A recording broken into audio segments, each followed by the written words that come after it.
All right, we finally did it. I finally pulled the trigger, and now we have the Sony A6700 right here. Man, this thing is just so sleek and beautiful, and I totally don't have a money spending problem, right?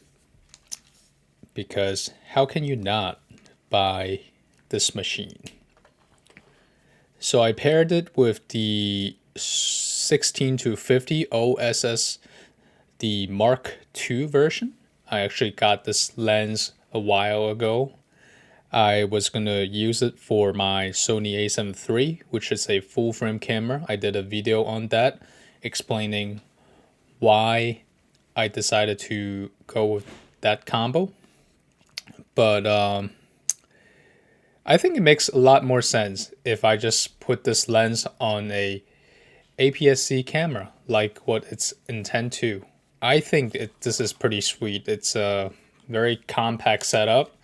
My first impression is, even with the Sony Z battery, not only you're getting a very deep, comfortable grip, I actually feel like this is almost the same grip as my full frame Sony A7 III. But the whole setup just feels so much lighter.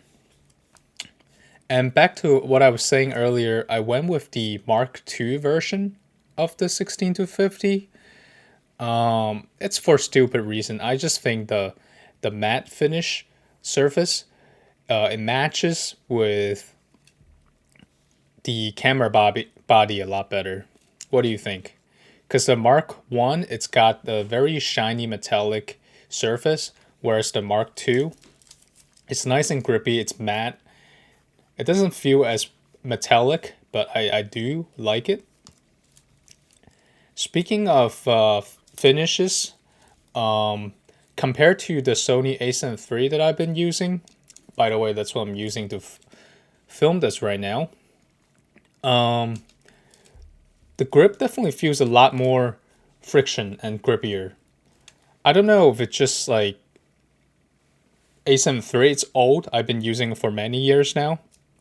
But the grip, it definitely feels very slippery, and maybe because, I got a lot of skin oil on it, and it's very shiny, whereas this is brand new. Everything's beautiful, even though this camera's been out for almost 2 years now. Next month, July 2025, it will be 2 years old.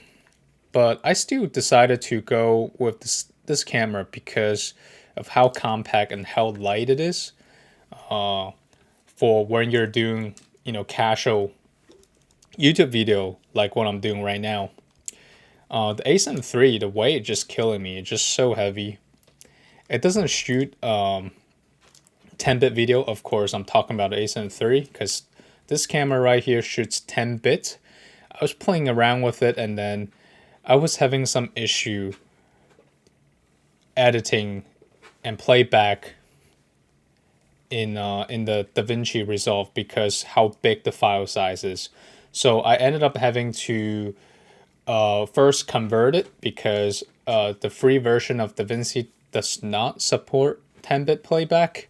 So I have to convert that first and create proxy with it because it just makes my computer like lag and just unusable.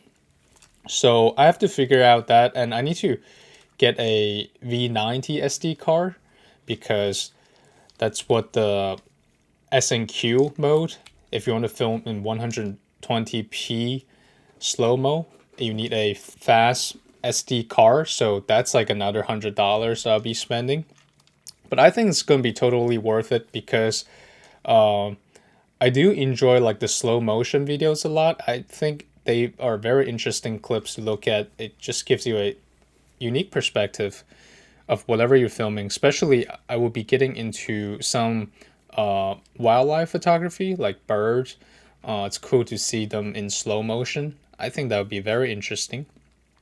Let's talk about some other impressions I have coming from someone who used A7 III for a majority of time in the past. I definitely appreciate the flip out screen a lot because that means I can see what I'm filming at now. If I'm doing like overhead video, I can just flip it and I can see it from the side. Or if I want to vlog, I can flip the screen to the front and I can see myself. So that's good. The buttons layouts are interesting, right? And the button feels a little different. It feels a little stiffer and very premium. I did not expect how stiff this dial, the way it turns. I was expecting something like the Fujifilm XS20 that I used before. That one is very easy to turn, doesn't use a lot of force at all. But this one's like very stiff and just feels very solid. Oh, another thing I appreciate right next to the dial, I really appreciate the fact now the record button, it's right here instead of right here on the A7 III. So that's great. Also, we got a entirely redesigned manual system, which everyone's been saying it's great and everyone appreciate it, but I'm still trying to relearn how the manual is, where everything are. So it's gonna be a learning curve for me.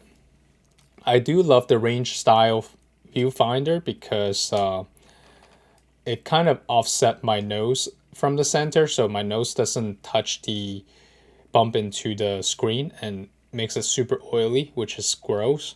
And what I really appreciate in terms of button, coming from someone who shoots A7 III, is that now you have a quick switch from photo mode to video to SNQ, slow and quick motion. And I really appreciate that because this means I can just take this camera out with me and just very quickly switch in between all these three modes. It reduces the amount of friction to get into shooting the different modes, right? Sometimes when you see something on the street or out in the woods, you want to take a photo and then quickly you want to switch to video and get some action and perhaps some slow motion. I think having this button right here is definitely makes it super convenient. Whereas the Sony A7 III, again, I'm filming right now, you have to, it's almost like a two-hand operation, right? You have to use your left hand and turn the dial, change your grip and turn the dial, which is oftentimes you'll miss out a moment. So again, I love the record button placement. I love the quick switch between the different modes. I love how light is it and how compact it is. And I'm still keeping my A7 III because it's a full frame and there's just some quality of like a full frame quality that an APS-C cannot replace. But I feel like from now on I'll be using this camera a lot more. One thing I do wish though is having like a light indicator in the front here indicating that you're filming, it's recording, like the FX lineup, but unfortunately we do not have it. So you're gonna have to rely on the screen. And another thing would be just listen how satisfying the shutter sound. Look at that. And I was testing it, the photo earlier, and man, the focus, the autofocus, is so sticky. But I do find that the photos I took was a little overexposed. I haven't figured out where the light exposure compensation is. It doesn't show. Like on the A7 III, you just turn this dial and it changes the light compensation, but I still haven't figured out where that button is. So still a learning curve. Yeah, I'm super happy now and probably just going to be for a little bit because everything is so fresh.